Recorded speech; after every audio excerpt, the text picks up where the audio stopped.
humans are changing. I mean, our minds are changing. When we hear somebody who's all in on us, we're willing to give them a shot. We might not go all in them right away, but I'm telling you what, when someone picks up Buzz's book, they're going to read it and be like, dang, I'm all in, right? But if you just give them enough to say, hey, here's everything, you don't even need to buy if you don't want to, they're going to pick it up and say, you know what? This person trusts me enough to give it to me. I'm going to go ahead and invest.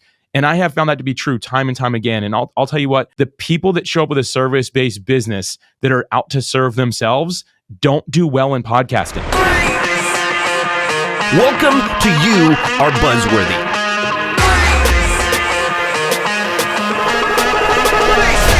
I'm sure I don't have to tell you, my podcast listeners, how awesome podcasts are for learning from experts. I mean, I hope that's why you're here listening to this podcast. But did you know that you could be utilizing podcasts just like mine for your own business? Yes, I'm talking to you. I mean, I really am talking to everyone in the business world, but you're here and hopefully you will tell someone else about what we are going to cover today, which is how to use podcasts to help your business succeed. And to help me with today's topic is the master of both sides of the podcast marketing coin, Alex Sanfilippo. Alex is the host of a top-rated podcast called Podcasting Made Simple. He is also the founder of podpros.com, a software company focused specifically on the podcasting industry. Alex and his team have created a couple of popular services like Podmatch, a service that matches podcast guests and hosts together for interviews, and Podcast SOP, a project management tool that helps podcasters keep up with their episode releases. Welcome to the show, Alex. Michael, thank you so much for that great introduction. It's really an honor to be here. I'm a fan of your work, so it's really cool to be able to have this opportunity with you today. Oh, I'm humbled because you and I actually met through two other masterminds that we happen to be connected with. And I'm sure you have passed through because of how busy you are, because you're doing so many things. I mean, you just got a best-selling author, which I didn't even mention in your intro. I needed to do that. But yes, this man is now a best-selling author on podcasting. And so I've learned so much. I've used your tools myself, and I had to have you on here because my listeners need to hear what we're going to talk about today. So we don't have a lot of time, Alex, and I know you're busy. So I'm going to hop right into my first question because I know this is what everybody's asking themselves right now. Why would anybody consider podcasting in general a tool to help their business succeed? Yeah. So Buzz, and I may have called you Michael earlier. The first person to introduce us was calling you Michael. And I'm like, before we start recording, I'm like, what do you like to be called? And he's like, Buzz. And I'm like, cool. I think I may have called you Michael already a couple times, but I'm going to call you Buzz from now on. But that's fine. Yeah. Anyway, so obviously from everything you just said, by the way, like I'm through and through podcasting. Like this is literally all I do. And years ago, one of my first experiences in realizing that it had more of an application than just fun and being a hobby for people, like the first time I realized I had a true business application is when I was actually looking for a product/service to use of my own.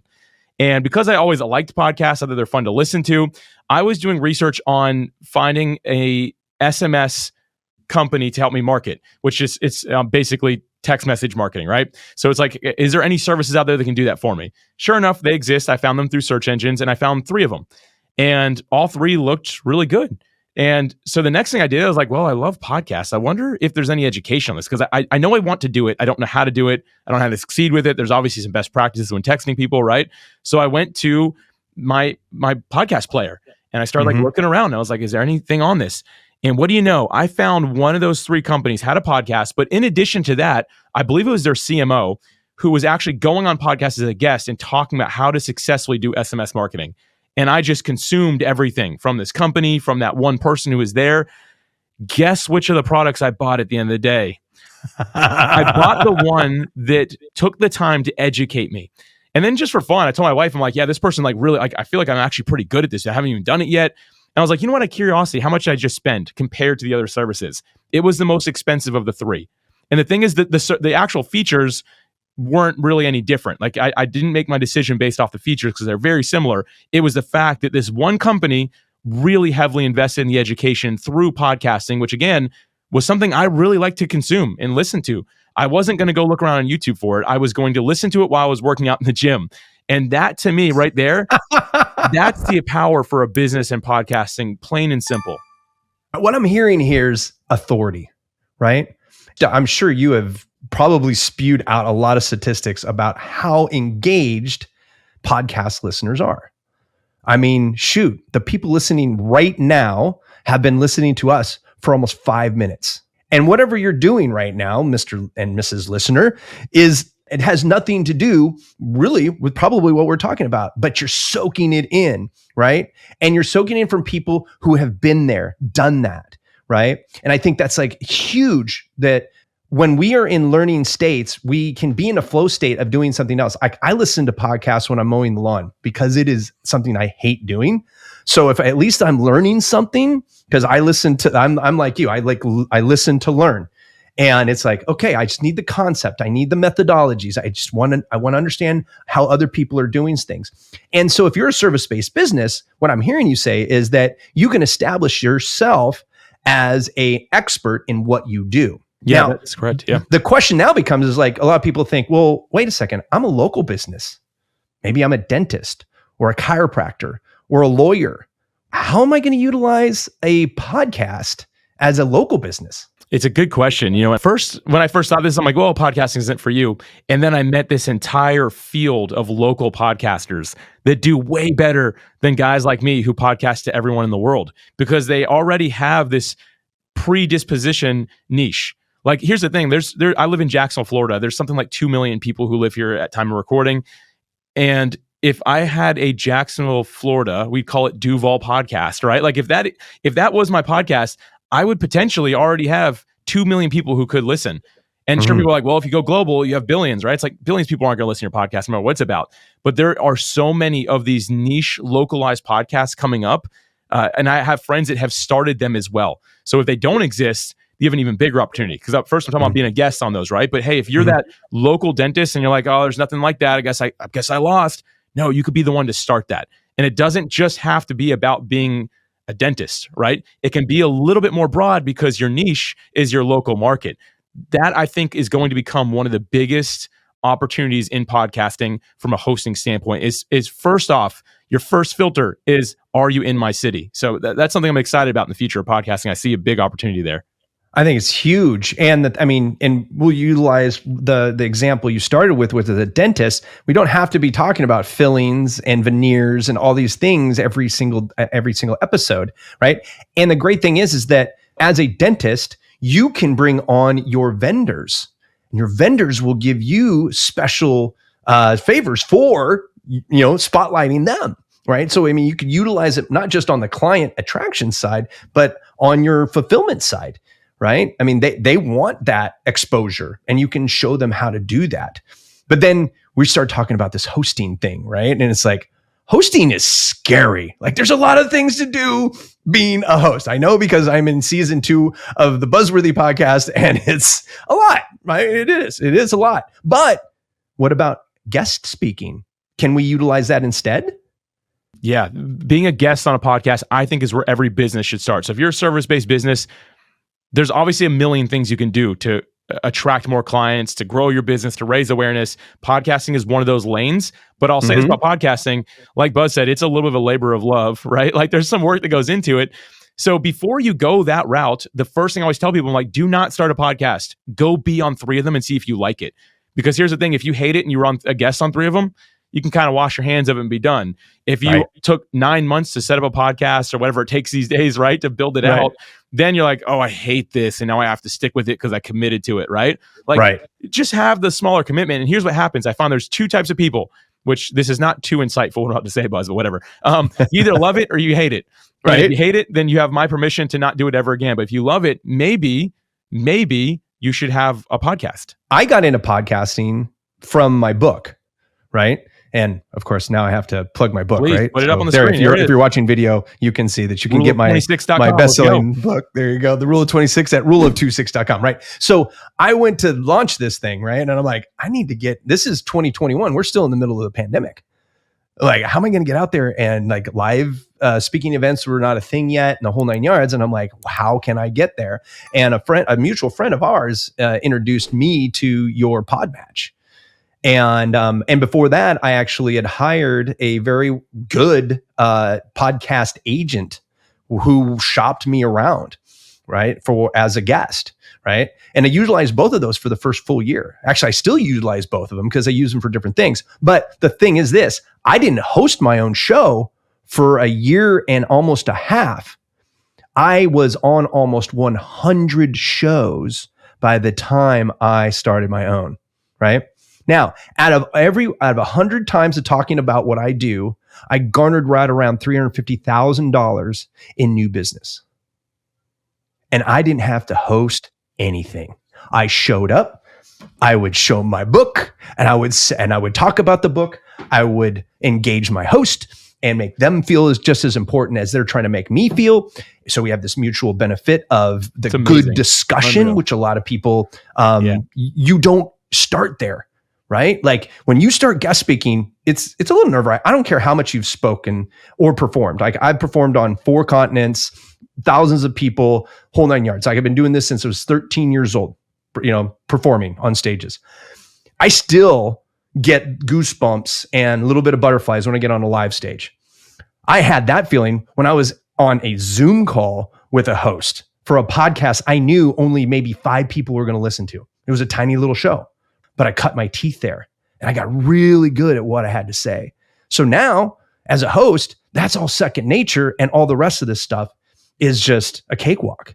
So I'm with you. Like, don't do hosting unless you get bit by the bug, right? Because there's nothing worse than getting the microphones and figuring out what software you're going to use and all that other stuff, and then find out, well, I just don't like this process. This process sucks, right? Yeah. So I'm really happy with that we got there. So when we're being guests, though, what should our primary focus be as a guest on somebody else's show? Well, I'm definitely going to share what I believe that the purpose of being on a show is. Sure, one of the byproducts is earning business, but I always say the words lead with value.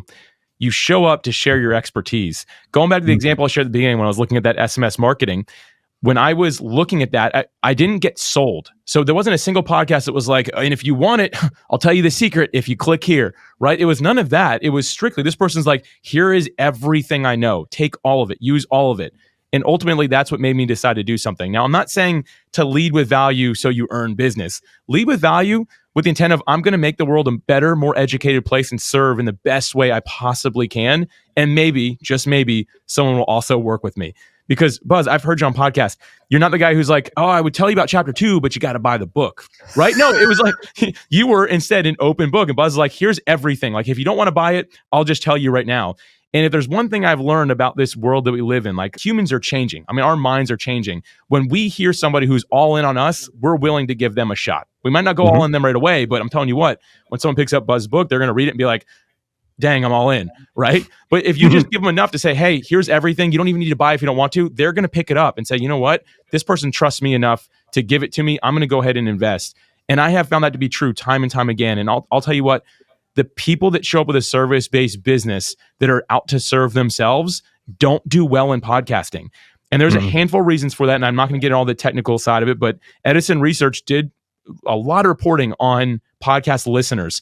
Podcast listeners are usually among the most educated, highest grossing people on the planet. Like they are like if you look at YouTube, the average YouTube viewer versus podcast listener, it's literally like 10 to 20x. These people, and I always just say this, they're probably smarter than me, right? That are listening, and they can smell it from a mile away if I'm being tricky or salesy in any way.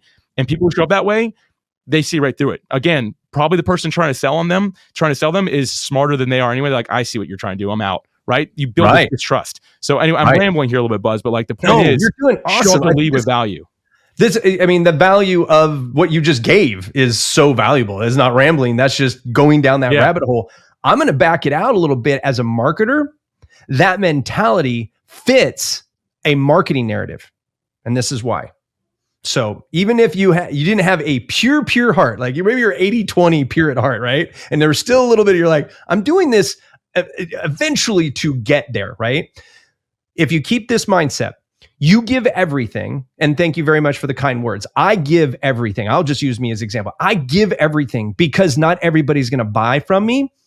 And the people who are looking for the free lunch, the tire kickers and plate lickers, as I call them, are never going to buy from you anyway. So give them everything they need to do it on their own. You serving them is just putting the positive energy into the universe, right? The ether. And I'm not trying to get touchy-feely here, guys. I'm talking about just positive energy and leading with it, regardless if it's your God that tells you to do it, you just believe in ethereal energy, whatever that is, use it and just pay into it because it pays back. Okay. So even with that said, you're giving to people who are only going to take is great, because then you don't have to have them on your list to get clogging up your funnels. Period. End of story. You don't want them in your funnels. They're wrecking your numbers, right? Okay. Now, number 2, only 5% of your market is in the market to buy right now. So if you're giving now and you make the impact for free today, I've had prospects in funnels for 7 years. Okay. And they come back and they're like, hey, Buzz, I don't know if you remember me, but we talked about 7 years ago. You were talking at blah, blah, blah, blah. And he tells me the whole thing. I'm ready to go today. That's God honest truth has happened to me. 7 years. Okay. That's the impact I had by just giving. Did I wait for that guy for 7 years? No, I went on my life for 7 years. I've probably seen a couple countries between there the whole 9 years. The thing is this, if I'm always giving, I'm always imprinting, then I'm always have the opportunity that one of those 5%, when it's their time, will be thinking of me. Okay. So from a marketer's point of view, that 20% of selfishness is going to pay dividends just by being selfless. Right. So now you have this dilemma, right? We've kind of have this dichotomy, like to host or to guest. How do we decide? First off, I got to go back to something you just said. I'm just going to say, dig your well before you're thirsty. Dig your well before you're thirsty. Like if you're like, man, now I need that person from 7 years ago. You should have been adding value for those 7 years. And eventually they come around. I don't have a 7-year story yet, Buzz, but I love hearing that. Was cool. But so yeah, to podcast host or to podcast guest, like which one is right? Again, first, I kind of alluded to it earlier. The first thing you want to look at is my niche being served already? And if you can find like 5, 10, 20, 30 podcasts in that niche that you say, yeah, this is really it. Maybe some are a little bit broad, but this is it. Then maybe it's best to be a guest on those. See if you can get through them. But if you're like, and I talk to people like this all the time, Alex, there's not a single podcast that does what I do. What am I supposed to do? And I'll obviously look at it with them because typically I'm like, wait a minute, there's 5 of them right here. Like, oh, I didn't know how to look for them, right? But like sometimes I talk to people, I'm like, that's what you do? Is there a market for it? They're like, yeah, there's a few thousand people on the planet who need it. I'm like, oh my gosh. Like, yeah, there's definitely not a podcast about that. You should start one. And they're like, light bulb. They're like, what? I didn't think about that. Right. Like, and yes, the thing is, there are a lot of podcasts, but not as many as you would think. In fact, there's under 400,000 at any given time that are active. And that includes the celebrity podcast. That includes like the true crime stuff, which is not anything that we're getting into here. Right. So all those are included in that. So there is always opportunity in the space, because if you compare that to active YouTube channels, which I think is over 33 million or something like that, like think about the difference there. So there is opportunity, but the first filter I look at is, does this already exist? If it does, how many of those exist, right? I'll go be on those.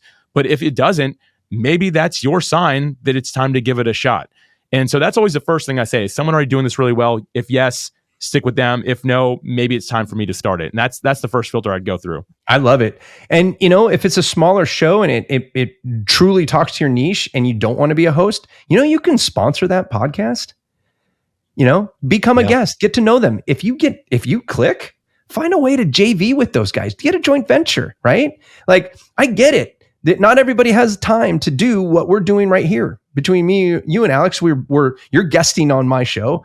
I don't think I've guessed on your show yet, but we'll probably end up getting there. I sent you the information on. I'm just waiting on you. That's all. Oh, okay. Then it's my fault. Then I'm just kidding. I did send it to you, but we're gonna connect about that later. Don't worry. Yes, yeah, we'll get you there. So, but I mean, we're making this time because for us, it's about giving, right? And like, I don't think I have pitched my own stuff on my show in 2 seasons, right? And will we ever get to that point? Maybe, but it will be a 1 in 10. It's going to be less than 10% of any shows, right? And a 1 in 10 shows, it'll be mentioned, and it'll be 1% of the show. Like, it's just not, that's not where we're at, right? Because the point of this show is to help people stay out of entrepreneurial poverty. So to me, this is my way of getting experts in every space of business in front of people trying to be great business leaders. If I do that, what I do in my own business will come tenfold. And it probably won't come from my listeners. I'm okay with that. But if you have a niche and you find a host that's doing that, you need to go to them and say, how can I help you in that? Because then you can leverage your investment to get those clients that you can help. Because as service-based businesses, that's what we're doing. We're helping people. And if you are truly worried about helping your people, then supporting a show that serves your niche is part of the gig. Would you agree? Yes, I would. I mean, you said it earlier, this establishes you as an authority. Like it really does. Like anytime I mention I have a podcast, which disclaimer on my show, we died at the beginning, it's about podcasting. So when the average person's like, oh, you have a podcast, what's it about? I'm like, podcasting. They're like, oh, I'm like, I know.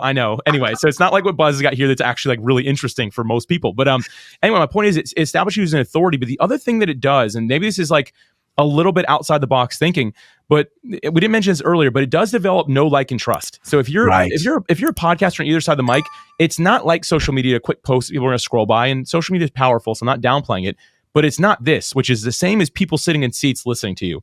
Buzz, if you had 10 people listening to the show or 5 people listening to the show, it's worth it because in my mind, they're sitting right in front of us right now. We're on stage talking to them, and they're listening with the intent of, I plan on applying something or learning something from this. And so again, it develops that know, like, and trust and gives the opportunity. So the other method I was going to share real quick is if you're constantly getting hit up by the people that you're serving for more because you have like a cult following or whatever, right? Or it's just, man, they're always wanting more content. That's another reason to do a podcast because again, they're like sponges wanting to absorb and wanting to get to know you better. They want to like you more. They want to be able to share stuff about you. So if you have a podcast, you're giving them that opportunity. And the thing is, they might back off a little bit, not from working with you, but back off of like, I need more. And they'll be like, finally, here's more of Buzz. Like he has a podcast, right? Like, thank God I have something to consume. So I don't always have to go back and bother this person, right? Because I can remember, I know a few companies before they had a podcast, they get reached out to a lot. People asking like questions about, what do you all think about this? And they start a podcast and those questions went away and the company grew because these people are listening to it and they're communicating in the community being like, oh, well, they talk about it on this podcast episode. Now that's all public for people to see. That's an unseen benefit to it that, again, builds out the authority, develops know, like, and trust, and takes care of some of the communication that you have to have if you do have that truly engaged following that you have with your business. I love it. And I think that you could utilize that. Like you when you're a guest on somebody's show, you can utilize your guest appearance as content on your homepage or on your homepage with your website. Right. And you can usually ask them for the recording so that you can chop it up for your social media and show that your authority is there, right? LinkedIn, Facebook, Instagram, TikTok, all that good stuff, right? But then, like, frequently asked questions and link the answer to the audio so they can hear the long, right? Short answer is this. For the long answer, click here. And then they're listening to you as an authority and giving that authority by a host of a show that's now trusting you as a guest to be an authority. Like as a host, we have a responsibility. Only put experts in the subject matter we're going to talk about that day on the show, right? Not a bunch of snake oil people, none of that crap, right? And so I really want the listeners to let that sink in. Like you want to be your authentic self and you want to be on shows with hosts that are looking for authentic experts so that oozes out because that fake crap will scream like a banshee and just people will run from it. Yeah. It's just there. It's inauthentic and you can feel it. It oozes out of their skin. You can see it. It's disgusting to me. So I'm over explaining this. Let's put it this way. I've had 3 people on my podcast do that. I have 200 and change episodes, right? I had 3 people that came on with that mentality. I never posted those episodes because as a host, one of my jobs is to protect my listeners from that. And I re-listened to it. One of them was like an A-list person. So it was like a real celebrity. And I was like so psyched to meet them. They were awful. Like, and I'm not trying to be mean. They were just, I re-listened to it a few times. I'm like, there is no way I can post this. Like, I just can't do it. And so it just never got posted. But I'm telling you what, like, hosts, if they can't find it, the listeners will, and they'll leave. So like if you're starting a podcast, be very, very careful the type of person you have on there. Like really just think about it. Like, hey, if I was hearing this, would I run or would I lean in on it? Right. And if exactly, think about that answer there. Let's go with the guesting because that's like the easiest thing to get started with. And I think that anybody who doesn't already have a show should start a guesting anyway. And I think that backs up what you were saying. What's the first step in becoming a guest on a podcast? The first thing, and I always start with this, and I know Simon Sinek kind of stole it, but start with why is the most important thing you can do. Figure out why you want to do it. Make sure it aligns with your business. Make sure it connects with your core beliefs, right? Like make sure all those things are encompassing together. The next phase of that is to identify the niche. Like what podcasts are those? And then the last thing is to just create an avatar. So like have that avatar in mind. So again, you kind of have the why. It connects to everything you do. You say, here's the type of shows I'll go on. And now who do I think is listening to that I'm going to be talking to? And keep all that in your mind. And at that point, when you know, okay, this is why I'm doing it. These are the shows that are right. This is who it's for. You can now go to that podcast host and clearly articulate why you want to be there. One of the biggest problems I have with people reaching out to be on my show is they reach out like, I want to talk about my expertise. I'm like, okay, cool. Like what value will my audience get it? Like I've been doing this for 30 years and you get a ton of value out of it. I'm like, that doesn't say anything to my listener, right? But the person who shows up and says, you know what? I'm doing this because I have this business. I'm not trying to sell anything, but I know that directly connects to your podcast because here's my avatar. And I believe I can really serve that person. I think that's who you talk to as well. Whenever that happens, I'm like, all in, come on. Here's the door. Let's go. Come on. And so I just think if you can start with those few things, you're going to go really far as a podcast guest. If you'd like to share your knowledge for the benefit of others, and that knowledge is in line with your business, then podcasting should be at the top of your marketing strategy list. Alex gave us great tips on how to approach podcast guesting, which is where we both agree you should start. Check out the links to Alex's awesome podcast matchmaking platform in the show notes. It's a tool I regularly use and highly recommend. While you're there, be sure to subscribe to our show. And until next time, stay buzzworthy.